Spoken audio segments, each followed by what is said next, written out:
Good evening, everyone, and welcome to another round of sound. This is the #1 Cochran Sports Showdown. I'm Bob Pompeani. Thanks so much for joining us tonight. We have a lot to get into, including a basket brawl, actually a fight, or just whatever you want to classify it as. It took place in a Big Ten game.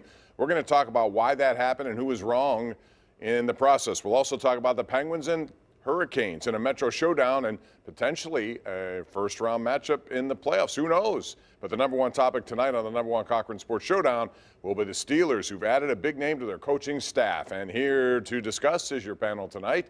We have Colin Dunlap, host of the Fan Morning Show. Over there, top part of your screen below him, Jeff Hathhorn, who does a great job as sports director of 93.7 The Fan. And across from him, Josh Yohe, outstanding columnist with The Athletic on the Penguins, and they were busy today. We'll get into Penguin stuff in a minute. But first, Colin, Brian Flores, everyone knows it, as a home run hire by the Pittsburgh Steelers. Tell me why you like it, and tell me how it helps people, other players on that team who maybe need a guy who can coach them up in the linebacker spot.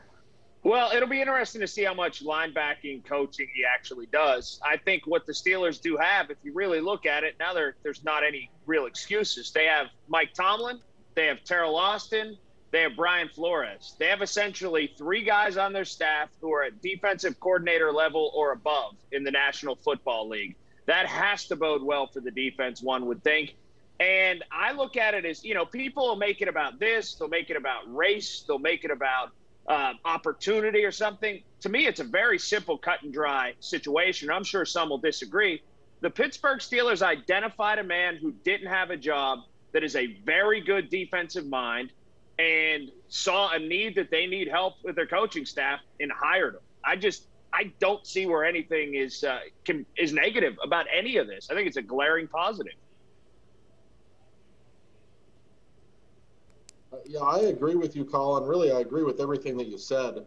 The whole point of the Rooney Rule is it doesn't matter what a man's skin color is. If he's a great coach, he's a great coach. And along those lines, it shouldn't matter if he's in the middle of a lawsuit or whatever is going on. If he's a great coach, he's a great coach. And I think this guy is really good. I don't think he should have been fired in Miami. Consider where the Dolphins were a couple of years ago. I remember when they came to Pittsburgh on the Monday night game in 2019, they were 0-7 or 0-8 at the time. And look at what they've become. Even with, I think, a below-average offense, this is a team that's been 500 the last couple of years. And on defense in particular, there's a ton of talent there. But it's all young. It's 23, 24-year-old guys. This guy made it work. He's clearly a wonderful defensive coach. He learned from the best in Bill Belichick. And for all the talk that, his players don't really like him, that he's difficult to deal with, well, maybe the Steelers need a little bit of that. I don't know. Maybe Mike Tomlin, dancing with his players in the locker room is, a good video and entertaining. Maybe they need somebody who doesn't really want to be their friend. I love everything about this hire. Yeah, I agree with you guys, especially it doesn't matter the color of his skin. The guy's 40 years old, and he's a great football coach on the defensive side. And the other thing that we've been clamoring for, people have been clamoring for, is fresh ideas. Fresh blood. Bring in a guy with a name who could come in with some ideas. This guy grew up under Bill Belichick. He went straight from college, started as a scout, worked all of his way up to defensive coordinator under Bill Belichick. Again, I say that name. To steal some of those ideas, bring some of those thoughts, already in a room with the guy who's been a defensive coordinator a couple of times and your head coach was a defensive coordinator, it only helps you. I would add this, that I think there is room on this coaching staff for a senior offensive assistant. That's the only thing I would add to this. I love the Flores hire. How about doing it now on the offensive side of the ball? Colin, I have a two-part question for you.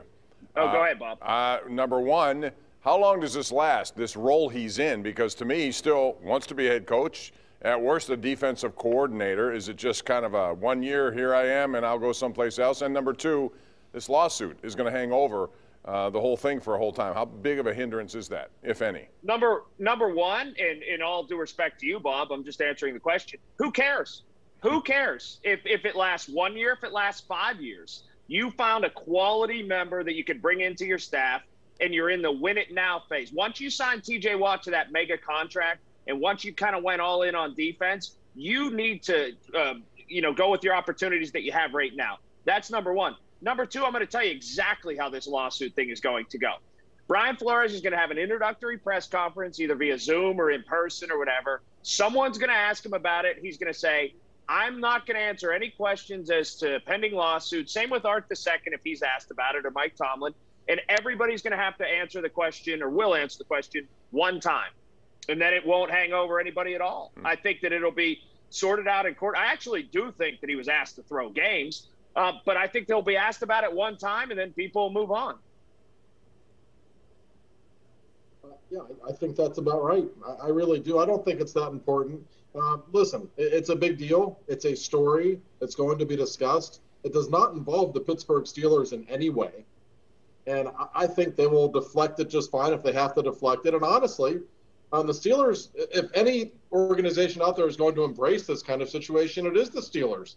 The Rooney Rule's been in the news an awful lot lately. And however you feel about it, or however you feel about how NFL teams are currently handling the situation, the Steelers, of all people, don't shy away from this kind of talk. They don't. That rule has Rooney's name on it for a reason. So I think, if anything, and I'm curious to hear what Mike Tomlin has to say about it. I know Mike doesn't always like to, let us hear everything that's really on his mind, but I do know this is a topic that is near and dear to his heart. And I'm curious to hear what he has to say about it. I think it's something that was probably really important for him. And that's not why they hired him, but don't think it wasn't in Mike Tomlin's mind. You know what? I don't want this guy to be away from the NFL forever. He deserves a job. He's a great coach. Why not? Yeah, I think there's some truth into what Josh is saying right there. I do believe that, and I would love to hear what he has to say about it. But I agree. I don't think it'll overarch what the Steelers are doing. And I don't care if he leaves after 1 year, as long as he doesn't leave mid-year like your one-year offensive line coach decides to do. If he is there through 1 year and leaves, that's fine. Pluck all the ideas you can from him. It was a bonus to have him. You didn't think you would. All of these things kind of played out, and you're able to bring this guy in, if only for a year, to bring in some new ideas to the organization. Again, it's a win.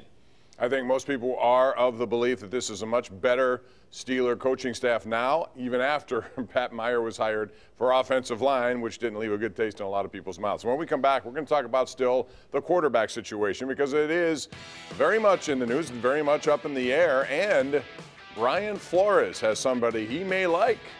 Would that person end up here ever? We'll talk about it when we come back. Next, right here on the #1 Cochran Sports Showdown.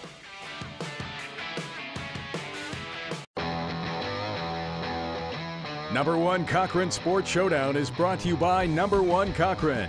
Go one better.